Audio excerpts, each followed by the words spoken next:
ఇద్దరు team India star ప్లేయర్లకు 2024 అస్సలు కలిసి రాలేదు. వారెవరు కాదు, కెప్టెన్ రోహిత్ శర్మ, విరాట్ కోహ్లీలు. 2024లో వీరి ఆట తీరు దారుణంగా మారిపోయింది. 2023లో అదరగొట్టిన రోహిత్ శర్మ 2024లో మాత్రం చతికిల పడ్డాడు. ముఖ్యంగా 2024 టీ20 ప్రపంచ కప్ ముగిసిన తర్వాత అతడి ఆట తీరు మరీ దిగజారింది. 2024లో రోహిత్ గణాంకాలను పరిశీలిస్తే 14 టెస్టుల్లో 619 పరుగులు చేశాడు. ఇందులో 2 సెంచరీలు, 2 అర్ధ సెంచరీలు ఉన్నాయి. ఇక వన్డేలో 3 మ్యాచ్లు ఆడిన రోహిత్ 157 పరుగులు చేశాడు, 2 అర్ధ సెంచరీలున్నాయి. ఇక టీ20లో 11 మ్యాచ్లు ఆడి 378 పరుగులు చేశాడు, 3 అర్ధ సెంచరీలు ఉన్నాయి. అదే కోహ్లీ విషయానికొస్తే 10 టెస్టుల్లో 417 పరుగులు చేశాడు, 1 సెంచరీ, 1 అర్ధ సెంచరీ ఉన్నాయి. 3 వన్డేలో 58 పరుగులు చేశాడు. ఇక టీ20లో 10 మ్యాచ్ల్లో 180 పరుగులు చేశాడు, ఇందులో 1 అర్ధ సెంచరీ ఉంది.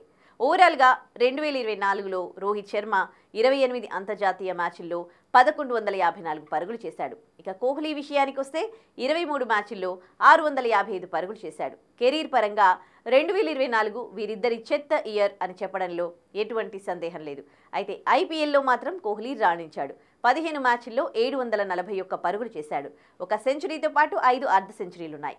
ఇక రోహిత్ శర్మ 14 మ్యాచ్ల్లో 417 పరుగులు చేశాడు, 1 సెంచరీ, 1 అర్ధ సెంచరీ ఉంది.